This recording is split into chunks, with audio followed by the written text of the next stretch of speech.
Hey friends, Dean here. Before we get you on to your episode, I want to take a moment to invite you to our next virtual online trivia night. Wednesday, May 13th at 8 p.m. Join us either on our Facebook group or on our YouTube page for 3 rounds of fun trivia, music questions, movie questions, general knowledge questions. It'll be a fun time and a chance to win some prizes and have just a good relaxing night of some trivia at home. You don't even have to go out for it. So don't forget, Wednesday, March 13th at 8 p.m. Join us on our Facebook group or YouTube for 3 rounds of fun virtual online trivia. We'll see you there. 1976. It was the nation's bicentennial and would also be the year that the first of a career-defining trilogy of albums would be released by the Electric Light Orchestra. In this episode, join us as we celebrate a new world record. Stay with us. Get ready for the 3324 podcast, where lifelong friends Dean Legiro and Eric Kuber share their love of all things music and movies. Dean has directed short films and is a music trivia buff, and Eric, trained in audio engineering, brings his extensive knowledge of music and film to the conversation as they discuss, debate, and celebrate their favorite albums, films, and much more. Welcome to the 3324 podcast. If you are new, you have picked a humdinger of an episode to check out as your first one. We're making that commitment to you. We appreciate you checking us out. If you're returning, welcome back. We are always glad to see you. Happy and overjoyed to see you. Right, Eric? That's right. Ecstatic would be the word. Absolutely. I think so. Here we are. There's a feeling of electricity or electric light. Orchestra. You nailed it. So no, here we are, and we're really excited about this one. Yes, absolutely. Yeah. This is going to be a great one. So yeah, we are talking about the Electric Light Orchestra and their album, A New World Record, which is really a groundbreaking album in their discography. So we're going to get into that and talk about it, discuss why it's one of our favorites, maybe a little bit about why ELO is so great. Well, not spend too much time on that. Hopefully you'll get the gist. If we do our job right, you'll get the gist, right? Yep. Cool. Yep.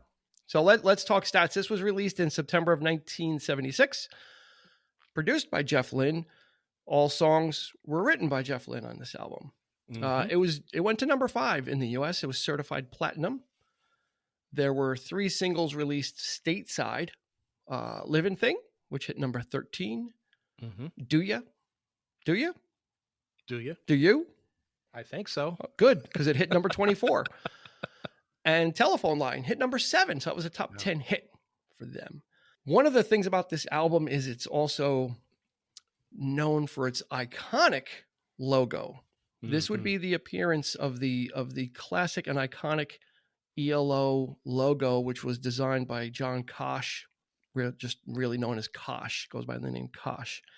And this logo would appear, he actually designed the logo, and then it would pretty much became their default logo. So before this, they really didn't have that album identity where you can look at an album and know exactly who it was from just by the logo.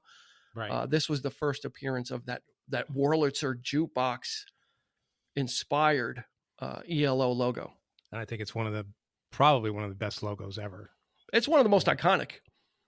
From the 70s, you would see that logo, especially on A New World Record, because that's all there is pretty much the logo front and center, and then just like a little cityscape down below. But it is front and center, highlighted and ornate and beautiful and colorful. It's got everything that a great logo needs. It's eye-catching, and just the way that Kosh designed it is just really sharp looking, and he did such a nice job with it. And that would be the logo that you see from 76 on out would be it, with the exception of one album, Balance of Power. They just went really abstract and weird and didn't really use the logo. But this was a brief history.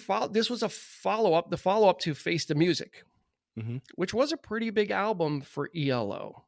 It had the hits Evil Woman on it and Strange Magic. So this is when with that album, ELO started to really kind of hit the charts in a more significant way, as opposed to just having singles that were on the charts and not doing much. A great album in itself, a little rougher around the edges. There was has that kind of raw production to it. This this album is a really big step up. Yeah. And production wise, it's a lot, a lot more polished. And I think they really developed their signature sound with this one. Yeah. Yeah. And there's a lot of factors that, Yeah. that play into that actually, which you're absolutely right. This kind of, not only it starts, like I said in the intro, starts a trilogy of defining albums for them. And that's what it was, is this album is kind of the full thought of what the ELO sound is or would become. So if you go back into their discography, it could be a little difficult. The first album's a little esoteric, could get a little difficult. The second album is very proggy. The third album, things start to come into focus. You start to get the seeds of getting out of the experimentation and into songwriting. And then the fourth album, which is just a masterpiece, El Dorado, which was a concept album and a symphony, leads you to Face the Music, when they really start to narrow. Jeff Lynne really starts to narrow the songwriting down into writing songs that are accessible. And then New World Record comes out. Mm-hmm.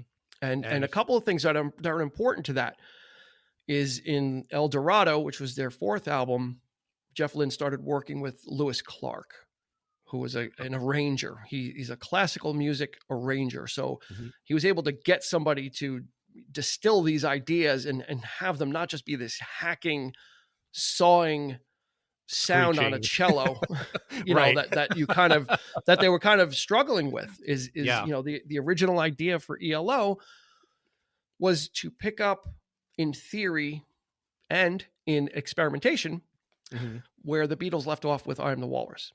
ELO was the brainchild of Roy Wood mainly, who only stayed with the band for the first album, a couple of songs on the second album. Him and Jeff Lynne had this idea. They had this group, The Move, and they said, well, let's do ELO as this experimentation type thing. We'll kind of look at these different ideas and fool around with it. We'll keep The Move going, because The Move in England was quite a popular psychedelic pop band, very popular in England, did nothing in the United States. They said, we'll keep The Move going as the money funnel, the cash register, as it were, to fund the ELO projects. So that was the plan originally, is keep the Move going simultaneously as ELO. So ELO was the kind of a neat experiment. Yeah, it was like the side project, and we've got a popular band, The Move, so we'll just use that to fund this. And then they ended up, and there are actually sessions of the first ELO album where they're doing Move stuff on the same session tape, and then they stop and switch over to ELO stuff, which is kind of fascinating that they were able to vacillate between those two. Anyway, this would be a progression. If you listen, you really hear a band kind of progressing towards something, mainly Jeff Lynne, because he is the mastermind behind everything, wrote every song with the exception of if they did a cover, but pretty much wrote and produced everything. So Lewis Clark was a big part of that, of streamlining and getting those arrangements right. Yeah. Big orchestra, nothing finer, I guess. El Dorado, you spoke about that one. That was probably my first exposure to the older material, as it were. Magnificent album, though. At the time, maybe as when I was younger, I might not have appreciated it then, but boy, you certainly appreciate it now. I mean, I've grown to love it, and it is a masterpiece. Yeah. Of just the symphonic thing. And if there was one album to define the sort of proggy, if you can call ELO prog, I would say that would be it, because it's doing what they were. It's what the title implies, and what the project was all about, was to create this kind of symphonic type of stuff, rock and roll, meshing rock and roll with classical music. Yeah, and I don't think there's a finer example of that. Yeah, the official title is El Dorado, a symphony by the Electric Light Orchestra. So it was a concept album. Yeah. What the other important thing that would happen in ELO's life, we're talking about it like ELO is a person, but it is. In this case, it was an organism. The bass player, Mike D. Albuquerque, would leave ELO after the recording of El Dorado. Just didn't want to do the touring life, wanted to spend time with his family. So that left a vacancy. And an unknown, by anybody's standards, he was actually a guitar player, Kelly Graucut, came in on bass. So his first appearance would be on Face the Music. And what happened is he became the second vocalist, sometimes the lead vocalist. And that was the other piece of the missing piece of the puzzle, is someone that can layer on top of Jeff Lynne, and that Jeff Lynne allowed to sing and to take major vocal parts. So if you listen to Face the Music, which is the album before this, like Eric said, it is kind of rough. And that's Kelly Groucutt's first appearance. And he does have some songs that he does the vocals on. And you can kind of hear that it's not there yet. So that was like them getting to know each other. And then when you get to this album, A New World Record, it's on like Donkey Kong. The blend, the blend is one of the secret weapons of this album, is how which has to do with the production, is how they just intermingle the vocals, where Kelly will be on top and then sometimes he'll be on the bottom and Jeff will be on top, and their voices are they don't sound exactly the same, but they're close enough that sometimes you can't tell when they're sliding in and out as well. Yeah. Kelly has a very distinctive voice. To me, he always, I don't know, he kind of has a little bit of the Gibb sound to me, especially in certain songs where you hear like the chorus comes in. There's a sort of that brothers, like Bee Gees kind of vocal quality, because his voice is kind of higher pitched and it's very, very distinctive. Yeah. But yeah, you're right. When they do mesh sometimes, because Jeff Lynne does have quite a lot of range to his voice. He can go really high, he can, whatever. But yeah, but you could always, you can always pick out Kelly. I mean, he's there. I mean, and I love it. I love those harmonies and stuff. And I don't think Jeff Lynne used him quite enough, though, in my opinion. I think he could have used him a little bit more, further on down the road, of course. I think this is the apex. This Out of the Blue was a double album. He was used not as much. And then the third album in the trilogy is Discovery, and he's there, but it would start to reduce, and Jeff Lynne would kind of start to close ranks and just really start handling that stuff by himself. So this is the album, I think, like the perfect formation of ELO, like the first, the perfect incarnation, meaning that using Kelly Groucutt in the right way, the strings all came together in a major way. Plus, there's something else that Face the Music had and that this album had, was female backing singers. Yeah.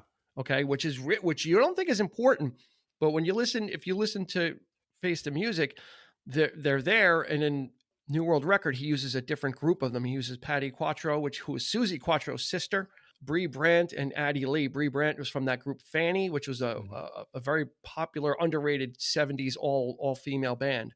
So those three ladies were really providing the punch. I was like, wow, why didn't, I think that's what ELO might've been missing throughout as well, is when you have those female backing singers, the way he used them, counterpoint to the male chorus. Cause this album has a lot of like that deep male chorus also, like that's like almost operatic, that you feel that he would carry that into Out of the Blue, the male choruses, which are absolutely spine tingling. But having just all these different elements. So you've got, Kelly Groucutt coming in, helping with vocals. You've got three female backing singers enhancing that.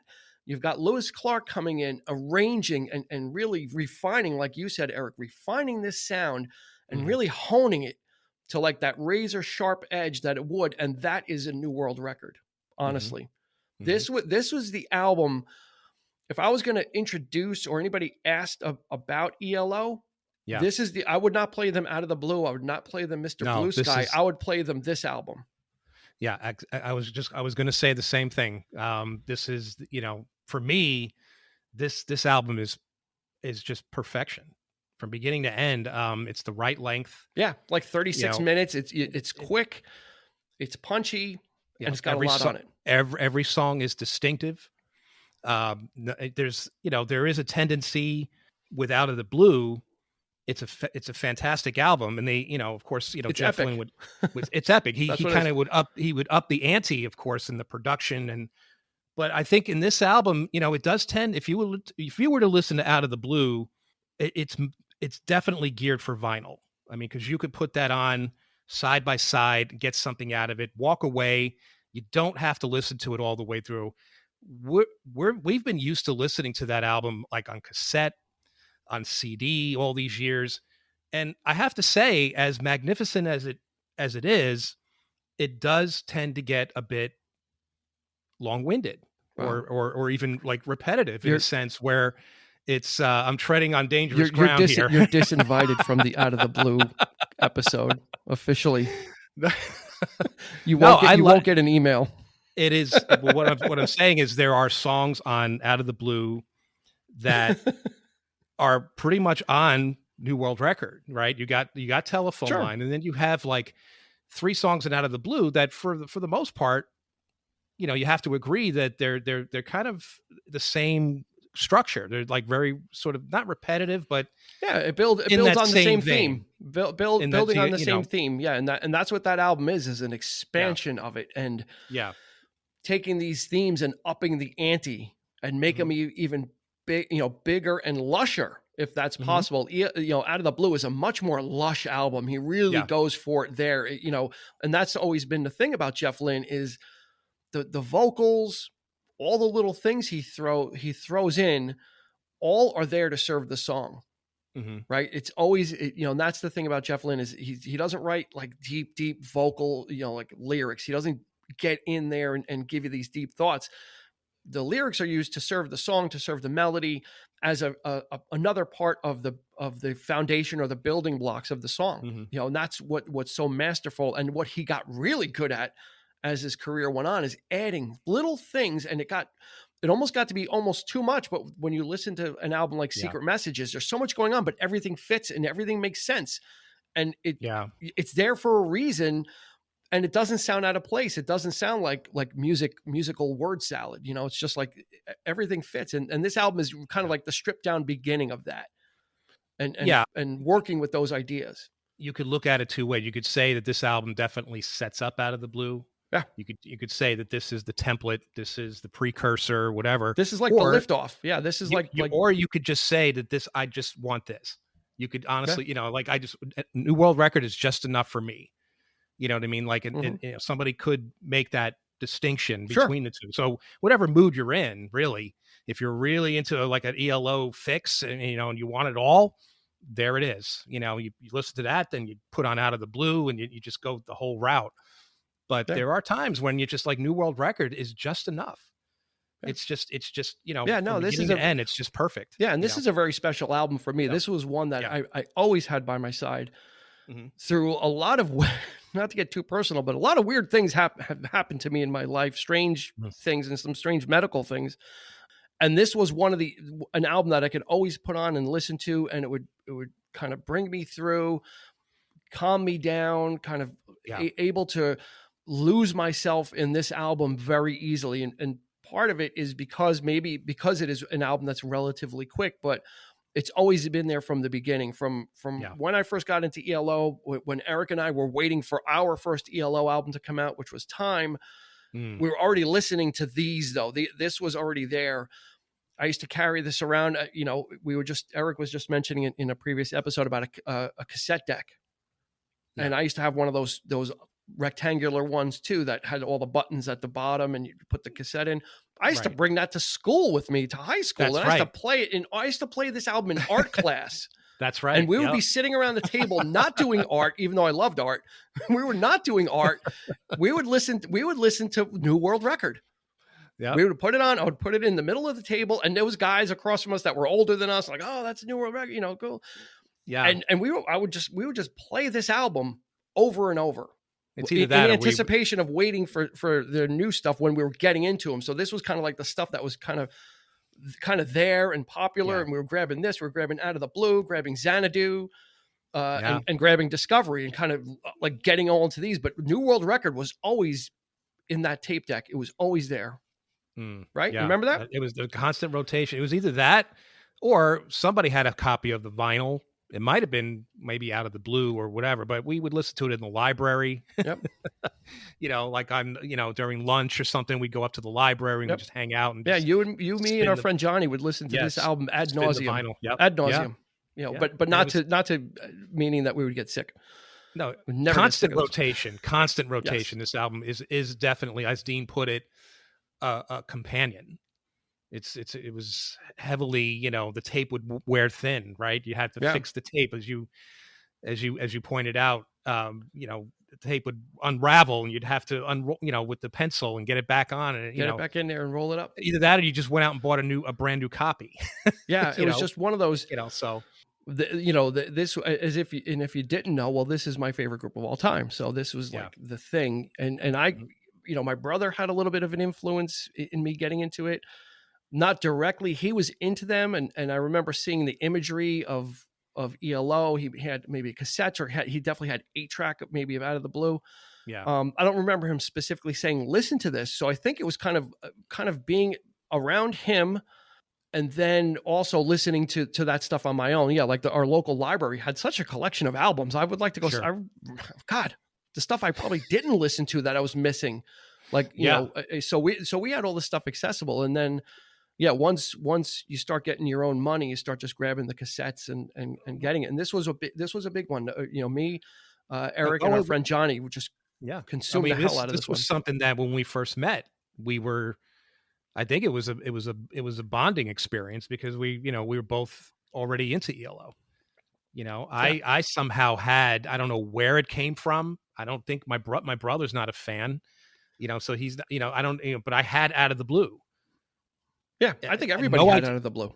But where did it come from? To this day, it baffles me. We actually had the album in my possession. I didn't buy it. Yeah. My parents didn't buy it. My brother did. He's, I don't know. I don't listen to that. So where the hell did it come from? By Jeff Lynne. Hand delivered by Jeff Lynne. I think Out of the Blue is one of those albums that everybody had in their collection. It was because it's one of those iconic covers. And when everybody sees it, like, oh, that looks familiar. I know that, or I've seen that somewhere. And that's where that came in. Let's get into a New World Record. So, and there's a couple of great new memories as well.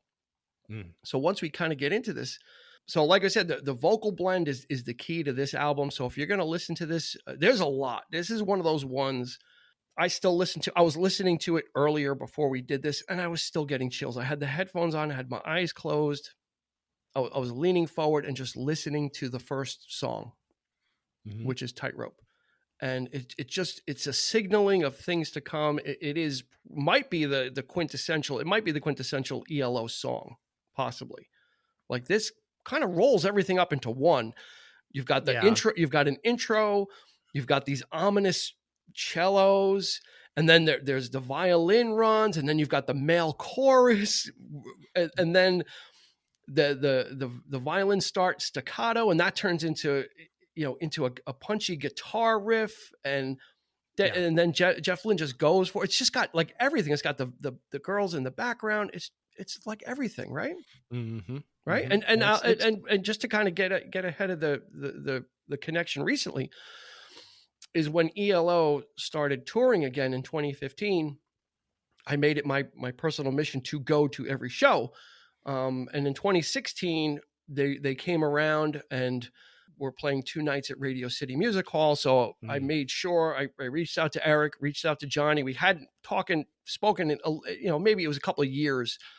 And I said, I've got the tickets, you guys coming? Because that was one of the missed opportunities of our youth, is we never got to see ELO. They just didn't tour. That's right. Yeah. Didn't get popular, kind of like the Queen syndrome. They just didn't tour the US. They kind of really dropped off the charts, and it was done. So we never got to see them, but we used to imagine what concerts would be like with them when we were young, right? We used to imagine what Bevan was doing with the drums, and we used to have all these images. And to sit next to my 2 best friends at that concert, and the first song they played, they opened with Tightrope. So Eric talks a lot about crying. He cries a lot at music. He's always talking about tearing up. Well, at this time I did, because it was coming full circle with my friends to an experience that we had started some 35 years before, maybe even more, with Eric. And to have to have the 2 of them there, and they opened with Tightrope, which couldn't have been more apropos, for us. It was special. We had just turned 50 that year too, so it was a celebration. I don't acknowledge that. Okay. What are you talking about? So to me, it was kind of a celebration. Hey, we made it, right? Yeah. So no better way to celebrate it than to you're right, to see, one of our favorite bands just, it was a special night. Yeah, and Tightrope kicked it off, and it's just a great kickoff to this album too. It's just got everything in it, and this is a headphone album. I mean, you can listen to it if you put it on, Alexa or whatever or whatever. Put this on with headphones though, and you get the full experience, because you really feel the strings, and you feel the deepness of the cellos and all that stuff. You feel it's just, this is the one. This is the one. Yeah. So next up is you get Telephone Line, which you can find now. It's very popular to react to Telephone Line on YouTube. Again, ELO songs are in vogue and in fashion again for people to listen to Mr. Blue Sky and listen to Telephone Line and give their reaction to it. And this one finally got its due. It kind of, it's kind of corny. It's doo-woppy. It's 50s throwback. Man, it's one of his best songs. And I used to not listen to it as much, I used to not appreciate it as much as I do now. I appreciate it more now. It's beautiful. I always loved it. I love his vocal in it. I love when he goes high. I love the falsetto, when he, does that. Yeah, it's one of his more impassioned vocal performances. I mean, it's the 70s, man. I mean, it's, to me, this is the one of the most iconic albums from the 70s, hands down. Yeah. So songs like Telephone Line, it's a little, it is a little corny with the, with the actual sound of the telephone and the sort of like the vocal kind of coming in, like you hear, like he's as if he's on a telephone. I love it. He's and then it genius. Just fades in, and his vocal kind of just fades in, and you don't realize it. Yeah, you don't realize it as you're listening. It's genius. And then you've got Kelly Graucut. In the chorus, you hear his vocal, which you said is kind of distinctive. You hear his vocal rise up. Well, that's through the chorus. This is that chorus where I was talking about. Like, it reminds me of the Bee Gees. It's like, does he have Barry Gibb on this song? Like, you could swear if somebody didn't know that they might think that, that's one of the Bee Gees singing with them or something, like a guest starring or something, because he has that distinctive voice. I don't know. I don't know what it is about it, but it's just, you could spot it. I could spot it a mile away. I don't know. And it makes that blend. And that's what I love about it, is the blend. I just love when they sing together. It's really such a great match. They really are matched. And that's one of the keys to this album, is you're going to enjoy like the two of them singing together. And this guy that nobody ever heard of, Kelly Graucut, all of a sudden becomes like the second voice or kind of the voice of ELO. His blend and what he offered became so distinctive and such a big part of it, and you don't realize it. And then next we've got Rock Aria, which is basically that. It's an operatic rocker, right? It starts off with a little operatic phrasing in the beginning, literally an opera singer that they got to do it, and then it just kicks off into like a blazing rocker. Wasn't she German? Like, if she was a German opera singer or something? Could be. I don't know where they got. But it's odd.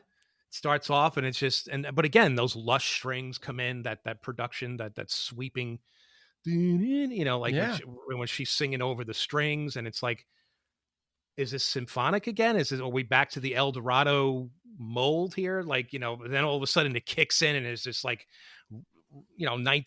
rock and roll song, like it's classic, like rock and roll. Yeah, it's kind of it almost like has a blues progression, actually, a little bit. Yeah, and he just and this is just a kind of a rave up for Jeff Lynne. The vocals are a little bit more grittier on this song, and really just he kind of understands what he's going for. He writes it, he produces it, he conceives of it. I mean, he's on the level of a Brian Wilson. I think he's at that level. At this point, he was only 28, years old. Did not get the due. He wouldn't get the due until much later of the respect and people understanding what he was doing. It became, they were known as Beatles ripoffs. It sounds Beatley, this and the other thing, but he was on a different level. His ear was somewhere else. Yeah, I think so. And I think so. Do you think that this, when talking about developing the signature sound, as it were, I never really heard Jeff Lynne speak of classical music. Is he a fan of classical music per se? I know old time rock and roll is his thing. all-time rock and roll, and then he did that album Long Wave, which was all classics from like the 40s and early 50s, you know, not 50s rock and roll, but yeah, all that kind of stuff. So I think he's steeped. How could you not be? I think it started out as one thing, right? So if you're saying, if they're saying, well, the concept for this band is going to be to pick up where the Beatles left off with I Am the Walrus, that's different, because that wasn't, I Am the Walrus was not classical music. That was just using cellos and those types of instruments in a song. And if you listen to their first album, it's kind of in that vein. It's the dun dun dun dun, dun, dun, dun, like that kind of cello-y, choppy stuff. Right. And then it became just more and more refined, you know. And I think getting Lewis Clark in and saying, okay, we're gonna, you know, if we're gonna continue this way, we need someone who can really kind of hone in on it. And I think that's what the difference is, because these string sections all of a sudden became swirling, like especially with El Dorado, it's like swirling it, and it sounded more symphonic. You're right, and less rock music with a violin in it. But he kind of beefed up the pop aspect of it too. So it almost feels like it almost feels like this stuff could be okay. Well, it's like there's a little wink to it. There's a little like tongue in cheek kind of thing going on where it's extremely poppy and catchy. And this is like, this is my version of classical, you know. Yeah, and that was music, like, you know. Well, that was the MO for this album, was to write more catchy songs, to kind of start to hone in on that, and he did it, you know. Yeah, he did it well. So the next song is called Mission, and then in quotes, a new world record. Yes. This is kind of like a mini epic on this album. This is the closest thing to the vestiges of their proggy sound, I think, a little bit. Yeah. What it always reminded me of, and it not in that it sounds like it, but in the vein of a song like Space Oddity by Bowie and Rocket Man by Elton John. I mean, someone that's alone, they're in outer space, they're looking down. It's in that vein. And I always look at those three songs, this song, Rocket Man, and Space Oddity, I look at them in the same way, that they evoke that same feeling of isolation, because it's about someone who's in outer space looking down on Earth. I always felt like, well, now I feel like my wife, her best friend's husband, is a really big Doctor Who fan. He got me kind of watching when Doctor Who came back. So the new stuff with Chris Eccleston, and then of course with, you know, the other guys. But I almost feel like this song could be Doctor Who's theme song, because it speaks to that, you know, the watching all the days roll by. Right, exactly. So as a matter of fact, there was an episode where there was a heavily ELO influenced episode. Well, there was right, exactly. There was a fan of ELO, and he would do cover songs of ELO. So they were playing all their music, which I thought was great.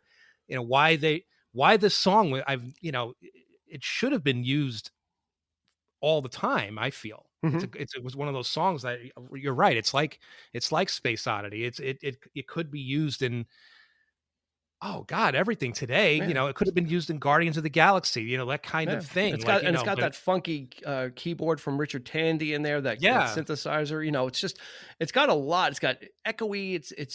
It is kind of a mini epic. It's the closest thing to get to some of those old prog roots, but certainly not long. This album is 36, 37 minutes long, so it's not like this is like taking up any amount of time. But like Eric said, like every song is just something different. But all familiar, all in this ELO wrapping of just these beautiful strings and smart. Jeff Lynne is such a great and smart, talented writer. I mean, that was one of the things, like, I'll tell you, why did I get into ELO is because when I started listening to them, and I went back to the earlier albums that I absolutely did not hear as a child, I felt that I had heard this music before. I had felt not that it sounded like something else. I had felt even the esoteric stuff, I had felt that I had heard this somewhere before. I know exactly what you're talking about. And I don't mean as a ripoff. I just felt I never felt about music, and I haven't felt about it since. That when I put on these songs, I had felt like it was familiar to me. That's right. It was either it was either ELO or Styx was like that for me. Yeah. It's almost as if Styx too. It's almost as if these songs existed while your mom was sort of carrying. Exactly. Like I felt like I must have heard them somewhere. That was the thing. Yeah, I felt I must have heard it. you were kind of born into this stuff. Yeah. Right. It's just, absolutely. That's my origin story for ELO. So for all the people that ever wondered and I never told anybody, that was it. No, I totally get what you're saying. Good. I'm glad. Yeah. So somebody understands. Yay! We're synced. So that closes out side one. Side two starts off with side two is a knockout. I think side one is really strong and it's awesome. Mm-hmm. I think side two is really kind of just lazy. I think they just lay it on and they don't let up the momentum. I think they just start and it goes bang, bang, bang, bang, bang, and it doesn't let up. And you get a side of music that is just absolute. Doesn't sound dated. You say, 76, but it's ELO. It's not 1976. It's ELO is what it is. It doesn't sound like stuff that was going on because he was doing his own stuff. So it starts off with a song called So Fine. Absolute song for having the windows down, driving. You're on a road. There's no stoplights. There's no stop signs. It starts off, about two drifters, and it sets up that whole thing for you. It's a big song. It's catchy. What else is what isn't catchy on an ELO album? It's just one of those great ones. It just opens the side and it's got the strings rocking and rolling with it too. The strings are moving.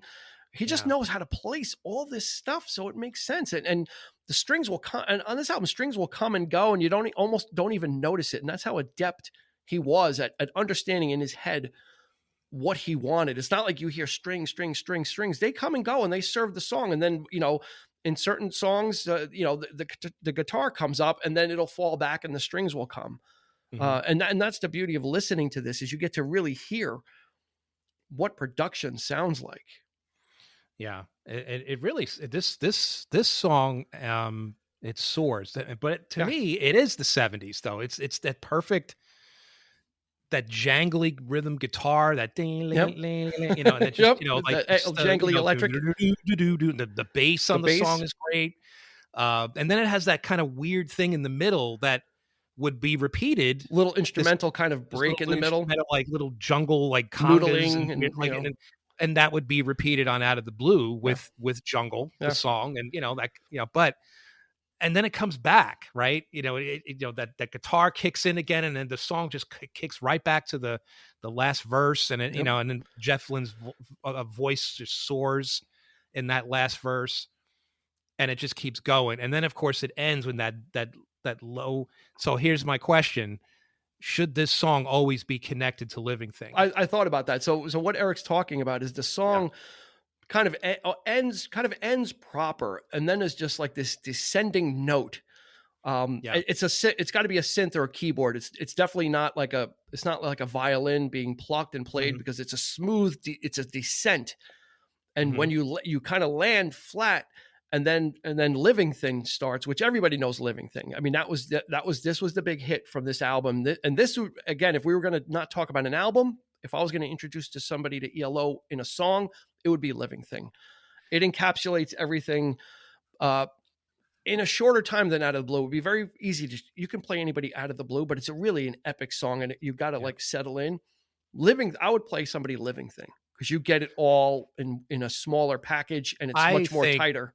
Living Thing, you spoke that you thought Tightrope was the quintessential. So I think the Living Thing is the quintessential ELO song, and it's one of their biggest hits. Yeah, and you were talking. But I never tire of hearing it. Oh no, never. And you were talking about Guardians of the Galaxy. This was actually supposed to be used in the first Guardians of the Galaxy 1, and it got cut. They couldn't make it fit. So James Gunn would return the favor, and Guardians of the Galaxy 2 would open with Out of the Blue in like a centerpiece of the movie. Is like the beginning is like you can't. I mean, Mr. Blue Sky, you can't miss right. that. I didn't know, and when I saw that, I'm like, my jaw was like, yes. I mean, my jaw was on the ground, but I still managed to say yes. Love the sequence, but I wish they could have picked another song though. They had. I love it. I mean, Mr. Blue Sky to me, I think is a little. I don't know what it makes sense. It doesn't fit in what they're doing. They're fighting this giant monster and they're flying around and they're blasting. It doesn't make sense, but it's that bouncy song. And you know what? Anytime you can expose people to that, it's great. Now, where Living Thing was used, much to a lot of people's shock, and horror and dismay. There's a movie. If you're not a movie person, it's a great movie. It's a fantastic movie. Boogie Nights by Paul Thomas Anderson. Yeah. And it's about the porn industry. It's like from the 70s to like the mid 80s or early 80s porn industry. And it follows these characters movie. It's an epic film. It's a great film.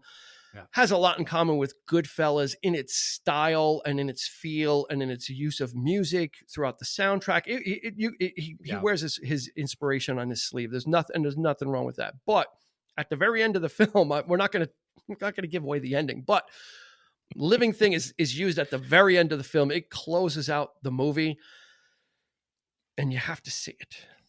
Yep, we'll see it to believe it. Leave it there. Yeah, you have to see it to believe it. So, right. And they showed it to Jeff Lynne, and he's like, "Yeah, let's go ahead." And he loved it, and he it's one of his fondest. I think he's like, "Yeah, do it. Yeah, that's great. Definitely check it out." Yeah. And then after that, you get a short song, but oh man, Above the Clouds.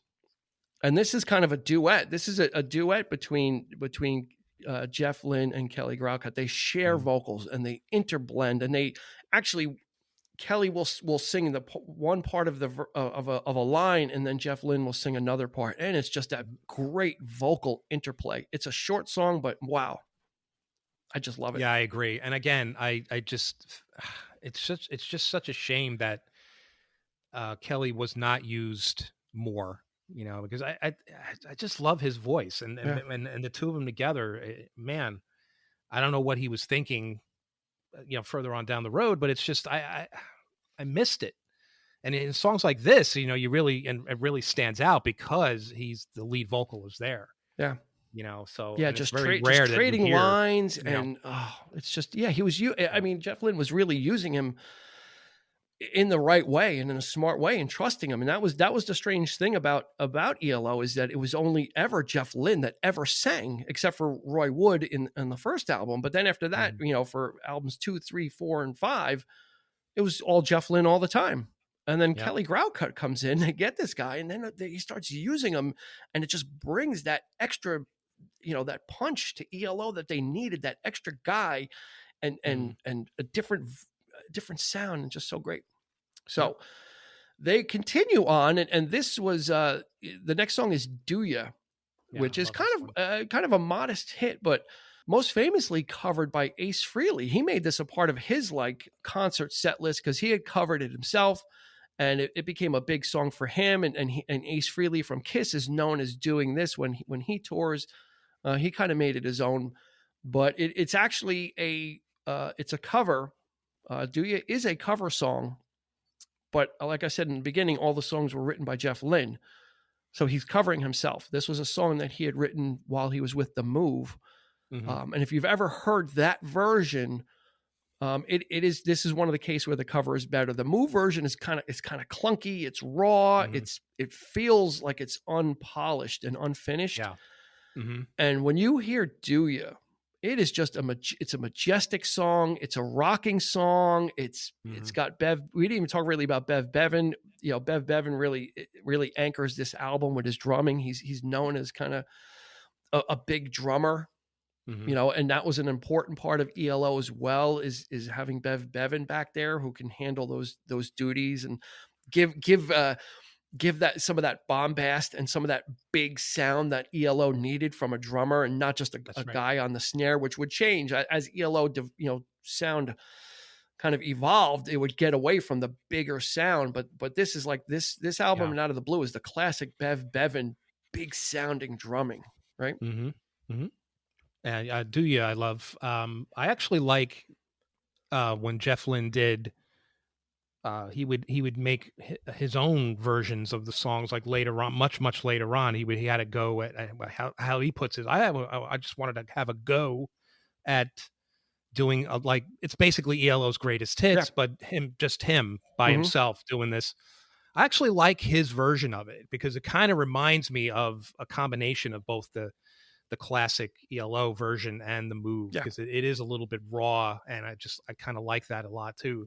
So yeah, but but this version is by far the best. And yeah, and when you have Kelly singing that, and Kelly, it's just, oh man, it's just so great. Like that, it's just, man, it's just so used so smartly. It's such just a that's what Jeff Lynne is good at. He's good at writing accessible, ultimately inherently listenable songs, and people don't like that sometimes, and they begrudge somebody for that, for like, oh, this is pop music. Nothing wrong with it when you're at this level and you're hearing these things, and then you're able to. Some people hear things in their mind, and when it comes out, it just doesn't sound right. It doesn't sound. It sounds clunky or messy. Everything is in its place with ELO, and that's what I love about it too. Is the strings are there for a reason, and they occupy a certain space. They don't go off on these tangents. They're there, and he uses other little bits, and he'll have like the quirky little chirps or hand claps or whatever he has. When you're listening, it's like it's supposed to be there. You know, Paul McCartney said as much in interviews, and there was a documentary about Jeff Lynne, and he said everything is where it's supposed to be. That's the only way you could say it. I think Jeff Lynne he's very much in the mindset of a producer. Yeah. As much as he is performing these songs. I mean, it's like, and that's why everything has its place. He's very methodical about how he structures these songs. And that, of course, would play into when he does sort of had his like second career, as it were, as a producer. Yeah. You know, much later on. Yeah, he became much sought after all of a sudden. Yeah, that's right. And one of the things is everyone will talk about how ELO rips off the Beatles or that, and the other thing. There are also two other as important influences. And if you get into those other two artists and listen to them, you can actually really hear them. And sometimes I hear them more now. As much as Jeff Lynne loved the Beatles, he loved Roy Orbison and he loved Del Shannon. And I hear a lot of Del Shannon, especially with the songs where it's got the one drum snare, then the double, like doom, do, do, doom, do, do. Yeah. That's Del Shannon. Go listen to Del Shannon. Every song has that kind of drum pattern. This is leading to Shangri-La, which is the final song on the album, which is just a beautiful ballad. And I think this combines Roy Orbison and the Beatles. Eric was talking about how Jeff Lynne re-recorded some of his ELO stuff. He felt that it didn't sound right, but no way. The originals are better. But he also did an album called Long Wave, which he recorded some covers. And he did a cover of Running Scared. And he hit it.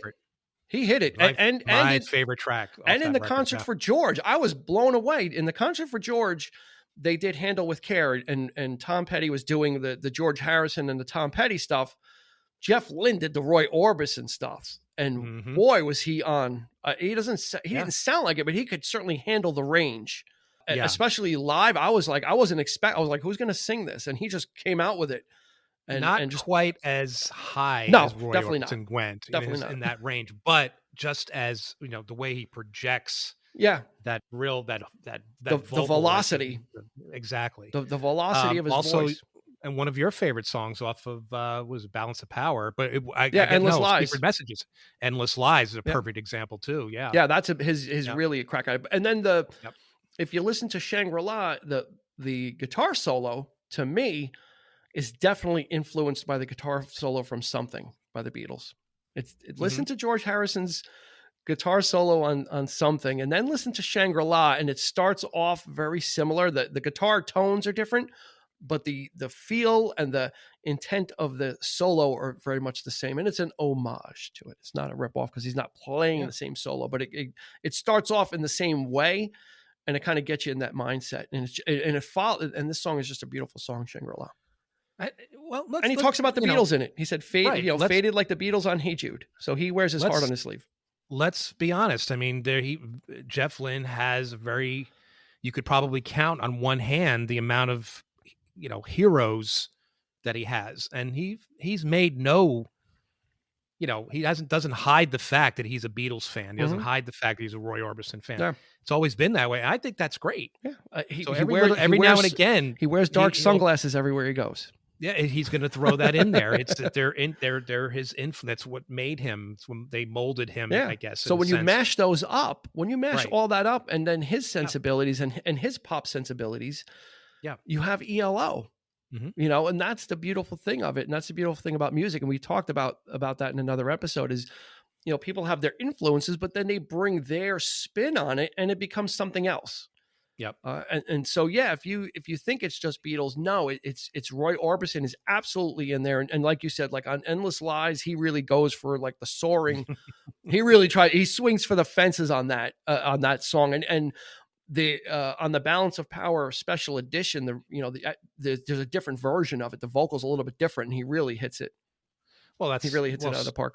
Was that Balance of Power or Secret Messages? It was on Balance of Power, but then it was originally supposed to be on Secret Messages, but it ended up on Balance of Power. And then if you get the Secret Messages special edition, it's there as well. So it's kind of living in both worlds. Mm-hmm. And that's the album. And actually, did you ever listen to Surrender? Yeah. So there was a re-release, a special edition of this album that came out in 2006, and there's not a lot, on the ELO special editions. As prolific as Jeff Lynne is, he does not release a lot of like unreleased stuff. So I was quite excited back in 2006, and I belonged to the fan club, so we got to hear a little snippet of this song called Surrender, and it's actually my ringtone on my phone. But it was actually just two verses, and he ended up repeating it. But it was his original vocal, and I was never sure when it came out in 2006. I'm like, did he just sing this now? And he had the lyrics, but it was his original vocal from '76. But then he put some new music on top of it as well, and came out with this just really short, punchy song called Surrender, and it's great. It's great. It's a great adjunct. You can't really find it. It's not on like Spotify. I don't know if it's on iTunes. It's definitely on YouTube. You can find it. So definitely check it out. But this is a short album, but it's a home run, front to back and back to front. An absolute gem. This started the run. Face the Music started the run for ELO because you had Evil Woman and Strange Magic, but this really it was everything. The logo, the sound, Kelly Graucut. The strings were really dialed in as what the sound would be. It was kind of like everything was working towards this point. Yeah, it's my favorite. It's definitely my favorite ELO. To me, it's the quintessential ELO album. It really is. I mean, Out of the Blue is again, it's bigger. It's just, but to me, it's more of it. It's just they're expanding on what was already. Yeah, but there's a lot of gorgeous. I mean, there's a lot of gorgeous. On Out of the Blue, like it's over, like it's over and start. I mean, there's stuff that he just took it to the umpteenth level. That's right. With that of okay, this is what it is.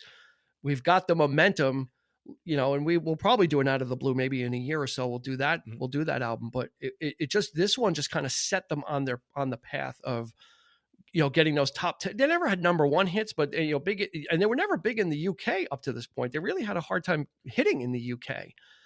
So this album just kind of uncorked them like all over the world. Not corny, all over the world. Well, it's not the case now. I think he's much bigger in the UK. Yeah, I get it. Okay, thank you. I just wanted to make sure that you got that joke. I got it. I didn't know. You just ran right over that. It was like it was like something dead in the road, and some people swerve. Some people try and run it over. You just ran it over, that joke. Well, try to be funny. It's So if I say something funny, you'll laugh. Okay, just so I know. That's right. Got it. Just when it's funny, then you'll noted. Laugh. But there you go. And for all of you out there who have been thinking that, this guy he just makes a joke and everything flies over his head. No way. He doesn't miss it. He just doesn't think it's funny. That's what it is. That's right. You know why? Because he's known me for so long that this stuff is kind of like old for him. It's kind of like, whatever. That's right, dude. This stuff is older than New World Record for him. So this is the great thing about ELO is it's accessible. It's easy to listen to, and there's nothing wrong with that. We did a live show on Facebook about guilty pleasures, and this will never be a guilty pleasure. ELO is mine. It is mine, and it'll be mine forever, forever and ever. Amen. This is something that I've carried with me since I was a kid, and it's brought me through good times. It's got me through tough times. It's got me through sad times. It's got me through stressful times, and it's got me through excitable times. And it's always, and this album in particular, I know I can put it on If I'm not feeling well, I can put this on and it'll calm me down. And it's just one of those ones I can revisit. And not that I go back to 1976 or anything. I just go back to when I first heard it and started, the ELO for me was the start of music that I started listening to seriously. I enjoyed other music. I enjoyed the Village People and I enjoyed pop music and AM radio. I loved all that. And I love all those stuff. But ELO was like my first group that I really was like, I feel a kinship. I feel connected. I felt like I knew it. And I'd never felt anything like that before.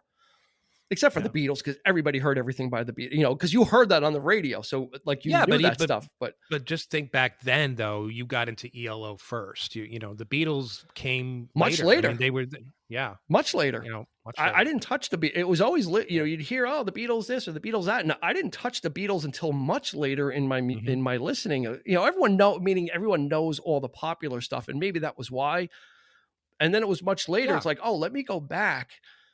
Because that's what I started doing. I started backtracking and I started to try and find out about The Move, because you hear about this group, The Move, but no one ever heard of them. They were nothing in the United States, but they were pretty giant in the UK. So I went back. I'm like, let me listen to that and let me hear where this came from and some of the influences. Then you start listening to the Beatles and then you start listening to other things. And you just start going back further and further back into the timeline until you get, what were the Beatles interested in? And was it Chuck Berry and Little Richard or Skiffle or whatever music was going on, and that's the great thing about music is it's there for you when you're ready for it. You don't have to consume it all now, which is great. There's plenty of new stuff out there to discover. And like I said, old music is new music if you've never heard it before. There are some things worth waiting for. Some things you're just not ready for. Yeah. We do have a tendency to, once we get into a group, we call them out. They're mine and nothing. I don't want to listen to anything else but these people. And it's like, when hell, the Beatles, I got, and that's the way it was. We're both very guilty of that in the early years. Like we don't need it. Attach it. No, we don't. We got this, this is better. This is, whatever.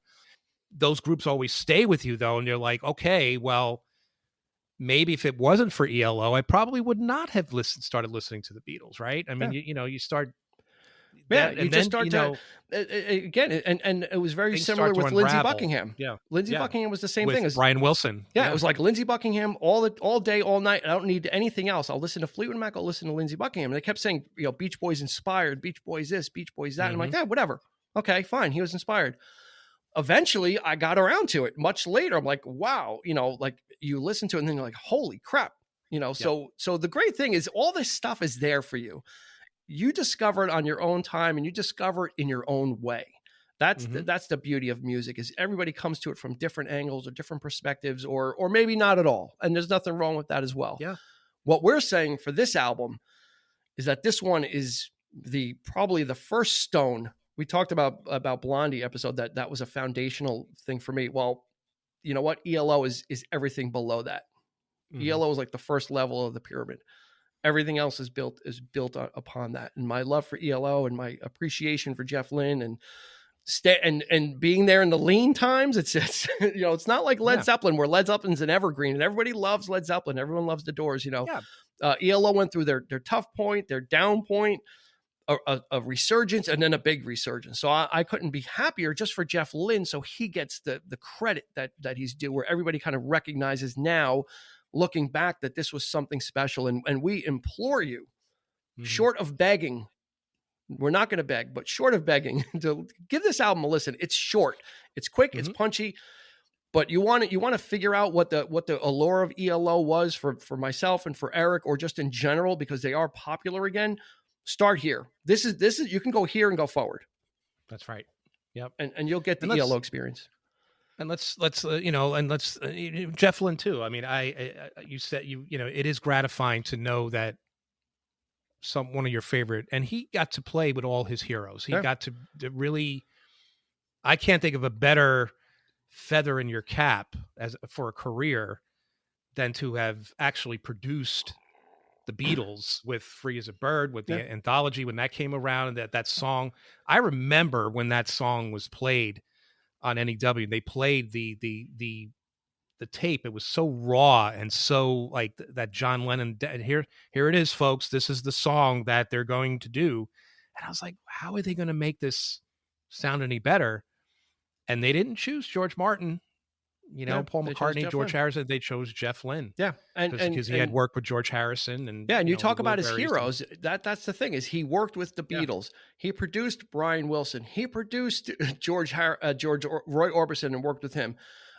He produced and worked with Del Shannon. So he has done everything with, his heroes came to him, and he had the opportunity to produce and work with them. So that I don't think you can ask for more of probably a gratifying career, is to have your own career and your own thing going on, and then be sought out by the very people that inspired you, that you look up to, right? And he always said it when he was hanging out with the Beatles, like, oh, I'm kind of like in the club. I get to hear all the original stories as they told it, as it happened. And if you look at some of the interviews with him, he's like a child. He's got a childlike wonderment of he can't believe that he's the guy that's sitting in this room with these people. When meanwhile he's so humble like that, and it's like, this. Are you kidding? This guy's done like everything, much sought out. So that's going to do it for this album. This is an easy one for us, and it'll be an easy listen, and we really want you to check it out. A New World record. You could call it the pinnacle. You could call it the run-up. It occupies a lot of different spaces in the ELO discography, depending on how you approach it. It's the beginning of something. It could be the best of something. No matter what you think it is, it's an absolute masterpiece. It's an absolute masterpiece. Yep. I agree wholeheartedly. Very special album. Awesome. So we're going to leave it there for you, and we're going to leave the rest to you to go check it out on Spotify, streaming, or YouTube. As always, we want to thank you for your support. We appreciate it. You can find us on social media at 3324 Podcast. That's Facebook and Instagram as well. We're very active on Facebook. We do some live shows too, so that's a great way to interact. We love interacting and hearing what your opinions are, and it leads to a lot of great conversations and a lot of fun. So definitely check us out on Facebook for those. And until next time, we will catch you on the flip side. You've been listening to the 3324 Podcast with Dean Legiro and Eric Kuber. You can find us on your favorite podcast provider, so please like, subscribe, and rate to become a part of the 3324 family. Your feedback is important, so make sure to follow us on Instagram and Facebook at 3324 Podcast and on Twitter at 3324P to join the conversation.